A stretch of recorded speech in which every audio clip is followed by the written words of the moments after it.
جائے، اس لیے کہ انسان کے سینے میں جو دھڑکتا ہوا دل ہے، جب تک انسان کا دل نہیں سنور جاتا انسان نہیں سنور سکتا، اور جب انسان نہیں سنور سکتا تو نہ اس کی دنیا سنور سکتی ہے نہ اس کی آخرت سنور سکتی ہے۔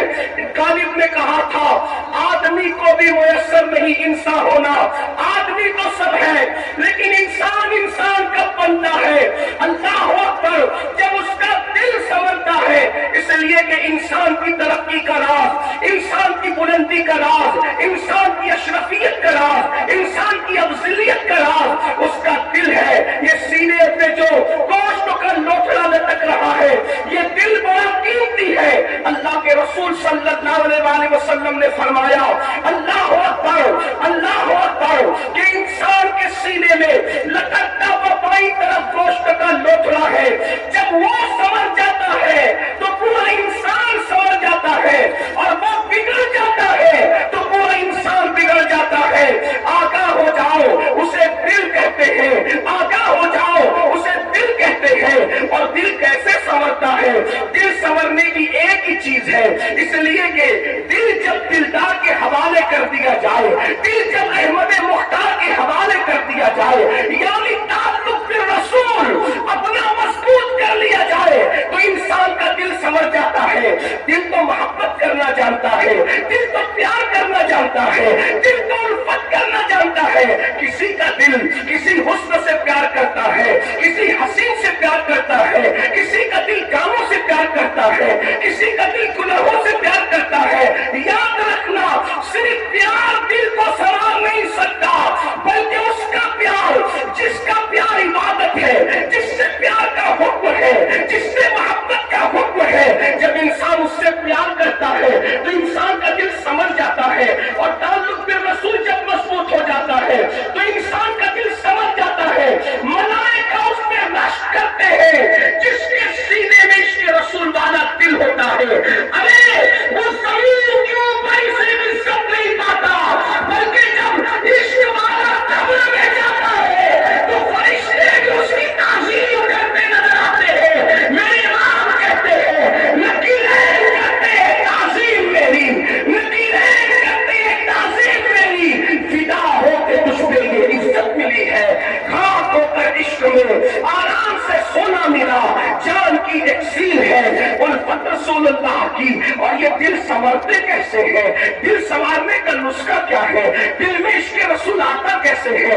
یاد رکھیں عشق مصطفیٰ کوئی بازار میں ملنے والی چیز تو نہیں کہ اسے خریدا جا سکے۔ اللہ اکبر، عشق مصطفیٰ حاصل کرنے والا کوئی سرمایہ تو نہیں کہ انسان جنگ و جدال کے ذریعے سے، کاوش اور کوشش کے ذریعے سے حاصل کیا جا سکے۔ عشق مصطفیٰ کی شمع وہیں پر دل کے اندر روشن ہوتی ہے جب کسی صاحب دل کا قرب نصیب ہوتا ہے، جب کسی صاحب دل کا قرب نصیب ہوتا ہے، جب کسی صاحب دل کی صحبت نصیب ہوتی ہے، جب کسی صاحب دل کی نگاہ پڑ جاتی ہے تو دل سنورتا نظر آتا ہے، دل میں عشق کے چراغ جلتے نظر آتے ہیں، دل میں عشق کی شمع روشن ہوتی نظر آتی ہے۔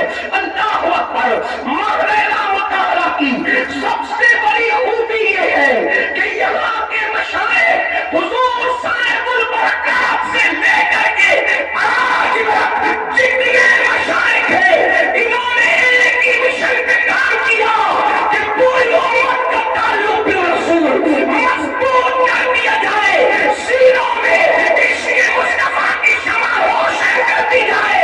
اسی لیے اس ایمان کا دستور احتیاط ہے، کیسا بھی بندہ ہو جب یہاں سے جڑتا ہے تو عشق مصطفیٰ کے اندر سرشار ہوتا ہوا نظر آتا ہے۔ اس کی بہترین مثال، اس کی بہترین مثال آپ دیکھ لیں، حضور تاج الفہول ہو، حضور سیف اللہ المسلول ہو، یا پھر گزشتہ صدی کے مجدد میت ماضیہ، فخر زمین و زمن، سرمایہ اہل سنن، امام عشق و محبت سیدی اعلیٰ حضرت کی ذات ہو، یا حضور حجت الاسلام کی ذات ہو، یا حضور مفتی اعظم کی ذات ہو، یا حضور صدر الشریعہ عالیہ کی ذات ہو یا پھر اور بھی نام لے لے، اور پھر نیچے جب آپ آتے ہیں حضور سید العلماء کو لے لے، حضور احسن العلماء کو لے لے، یہ تو انہی خاندان کسی خاندان کے یہ چشم و چراغ ہے۔ آپ دیکھیں یہ جب بھی لوگ ان سے جڑے ہیں تو جڑنے کے بعد ایسے عشق کے قلندر بنے ہیں کہ جام خود ہی نہیں پیتے بلکہ دوسروں کو بھی بھر بھر کے پلاتے ہیں۔ آپ جا کر کے تاریخ پڑھ لو حضرت عین الحق عبد المجید میاں کی، جب تک مہاراجا نہ آئے تھے عشق تو تھا مگر وہ نہ تھا جو بعد میں آیا۔ مولانا عبد القادر بٹاچولی کے پاس عشق تو تھا مگر وہ نہ تھا جب تک کہ مہاراجا سے اللہ کا رشتہ نہ جڑا۔ اور پھر خود امام احمد رضا کو دیکھ لو، ارے پیدائشی عاشق رسول تھے، عاشق تو تھے، عشق میرا اس وقت پاتا ہے جب آل رسول سے دل کا تعلق جڑ جاتا ہے۔ اور آل رسول نے نگاہوں کا جام پلا کر ایسا عاشق بنایا، ایسا عاشق بنایا کہ آج پوری دنیا میں امام احمد رضا کو اگر امام عشق و محبت کے نام سے جانا جا رہا ہے تو یہ مہاراجا کے بزرگوں کا صدقہ ہے، یہ مہاراجا کی خیرات ہے۔ اس لیے کہ امام احمد رضا تو یہاں آنے سے پہلے بھی شاعری کرتے تھے، یہاں آنے سے پہلے بھی قلم چلاتے تھے، لیکن آنے سے پہلے کا قلم دیکھو اور آنے کے بعد کا قلم دیکھو تو آپ کو فرق نظر آئے گا کہ جب آنے رسول سے دل کے تار جڑے تو پھر باتیں کیسی گئی ہے۔ کہتے جان ہے عشق مصطفیٰ روز وضو کرے خدا، جس کو ہو درد کا مزہ نازے دوا اٹھائے کیوں، کیا مزے میں کہتے ہیں اللہ اکبر اس ذات کو جسے احمد رضا کہتے ہیں۔ اگر فنا پھر رسول کسی چوکھٹ میں بنایا ہے تو اسی مہاراجا کی چوکھٹ ہے جو اپنی مرضی سے نہیں بنی ہے۔ رسول اللہ نے صاحب البرکات کو عالم بیداری میں آگے کہا تھا کہ تمہیں یہی رہنا ہے، غوث اعظم نے عالم بیداری میں آگے کہا تھا کہ تمہیں یہی رہنا ہے۔ پتا چلا یہ خود کی بنائی ہوئی نہیں ہے، یہ مصطفیٰ جان رحمت کی بسائی ہوئی ہے۔ تو اس کے فیضان کی بات تو جدا ہے۔ امام احمد رضا کبھی مزے میں عشق رسول کا جام یوں پلاتے ہیں، وہ گل ہے لبہائے نازکوں کے، وہ گل ہے لبہائے نازکوں کے، ہزار چھٹے ہیں پھول جن سے گلاب گلشن میں دیکھے بلبل یہ ایک گلشن گلاب میں ہے۔ اللہ اکبر، ارے کوئی تو بات تھی 108 علوم و فنون کا ماہر مجدد جب مہاراجا کی گلیوں میں آتا تھا تو ننگے پیر چلتا نظر آتا ہے۔ جس گلی میں امام احمد رضا ننگے پیر چلے ہیں یہ وہی گلیاں مہاراجا مطہرہ کی ہے۔ ابھی میں اپنے استاد محترم اور اپنے قائد کے ساتھ چائے پی رہا تھا تو میں نے حضرت سے عرض کیا یہ وہ جگہ ہے جہاں امام احمد رضا ننگے پیر چلے ہیں۔ تو حضرت نے مجھے جملہ کہا کہ بیٹا مہاراجا کو بصارت سے دیکھنے کی ضرورت نہیں ہے، مہاراجا دیکھنے کے لیے بصارت نہیں چاہیے، مہاراجا کو دیکھنے کے لیے بصیرت کی ضرورت ہے۔ اور جنہوں نے بصیرت کی آنکھ سے مہاراجا کو دیکھا پھر وہ ہمیشہ کے لیے مہاراجا ہی کرتے رہ گئے۔ تو یاد رکھیے یہ مہاراجا وہ ہے جس نے دلوں کا تعلق عشق رسول کے حوالے سے جوڑا ہے، اور تقریباً الحمدللہ کم و بیش 4 صدیاں بیت رہی ہے مہاراجا مطہرہ کو، اور اگر اوپر دیکھا جائے تو تقریباً اللہ اکبر 800 صدیاں اس خاندان کی بیت رہی ہے دین متین کی خدمت کرتے ہوئے۔ میر سید محمد دعوت الصغریٰ سے لے کر حضور احسن العلماء تک جب آپ نیچے نیچے آئیں گے ایک ہی کام کیا، اللہ اکبر، عشق مصطفیٰ کا جام پلایا، عشق مصطفیٰ کا جام پلایا۔ اور آج بھی مہاراجا کے میخانے سے عشق مصطفیٰ کا جام بٹ رہا ہے، اور ہم یہ شکر کے ساتھ فخر کے ساتھ کہتے ہیں کہ کل بھی مہاراجا کے مشائخ نے دلوں کو سنوارا تھا، اور آج بھی مہاراجا کے مشائخ جیب پر نہیں بلکہ دل پر نظر رکھے ہوئے ہیں، جس کے اثرات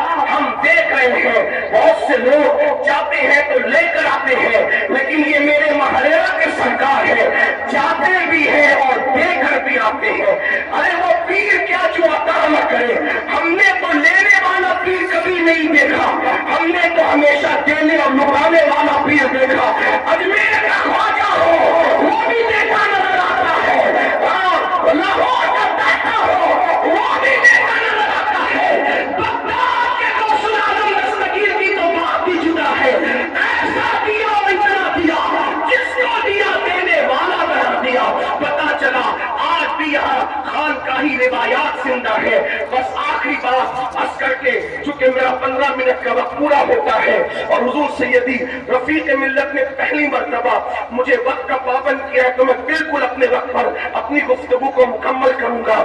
میرے آقا علیہ الصلوۃ والتسلیم کے دیوانوں، دنیا اور آخرت کا سنورنا دل کے سنورنے پر ہے۔ اپنے دل کا تعلق مصطفیٰ جان رحمت سے جوڑیے۔ کس کس کو دل دیتے ہو؟ کس کس کو حضور کے عشق کا دعویٰ کرتے ہو اور موبائل کی اسکرین پر ہیرو کی تصویر رکھتے ہو؟ کس کس کو دل دیتے ہو؟ عشق مصطفیٰ کا دعویٰ کرتے ہو، کرکٹ کے لیے تو وقت نکالتے ہو، نماز کے لیے وقت کیوں نہیں نکالتے؟ کیونکہ نماز تو میرے آقا کی آنکھوں کی ٹھنڈک ہے۔ بڑی معذرت کے ساتھ ہمیں دکھ کے ساتھ کہنا پڑتا ہے، جو کام میلاد النبی کی سجاوٹ میں بھی نمازوں کو ترک کر دے وہ قوم عزت کیسے پا سکے گی؟ جو کام عاشورہ میں امام حسین کے جلوس کے انتظام میں بھی نمازوں کو ترک کر دے وہ قوم عزت کیسے پا سکے گی؟ عشق تو یہ ہے کہ محبوب کے لیے سب کچھ قربان کیا جاتا ہے اور جا سکتا ہے۔ حیرت ہے ہم نے اپنے آقا کی آنکھوں کی ٹھنڈک کی قدر نہیں کی۔ بڑی معذرت کے ساتھ جو آخری بات کہنا چاہتا تھا وہ کہہ کے رخصت ہونا چاہتا ہوں۔ پیر کی محبت اسی وقت کام آئے گی جب وہ محبت رسول اللہ تک لے جائے۔ اگر وہ محبت وہیں روک لے، ٹرین وہی کامیاب ہے جو منزل تک لے جائے۔ ٹرین اگر اسٹیشن پر ہی رک جائے اور روک لے تو کتنی خوبصورت ہو، وہ ٹرین کوئی کام کی نہیں ہے۔ تو پیر وہی پیر ہے جو حضور کا سچا عاشق بنا دے، جو اپنے پاس روک لے۔ وہ پیر نہیں، وہ کچھ بھی ہو سکتا ہے، پیر نہیں ہو سکتا۔ ایک بات آپ سے کہتا ہوں، اگر ہمارا پیر ہمیں کوئی ٹوپی دے دے، کرتا دے دے، نالین دے دے، انگوٹھی دے دے، رومال دے دے تو کتنا پیار کرتے ہیں اس سے، سنبھال کے رکھتے ہیں، عطر لگاتے ہیں، خوشبو لگاتے ہیں، تجوریوں میں رکھتے ہیں، کسی کو بتاتے بھی نہیں ہیں۔ کیوں؟ ہم قبر میں لے جائیں گے اس کو۔ بالکل تبرکات قبر میں لے جانا یہ اہل سنت کا طرز امتیاز ہے، مجھے اس پر کوئی اعتراض نہیں، لیکن ایک بات کہتا ہوں، پیر کے دیے ہوئے تحفے کی اتنی قدر کی، کیا اللہ کے دیے ہوئے تحفے کی بھی ہم نے اتنی ہی قدر کی؟ اللہ نے جو تحفہ دیا تھا کس کے ہاتھوں سے؟ تحفہ نماز دینے والا اللہ اور ہاتھ مصطفیٰ جان رحمت کے۔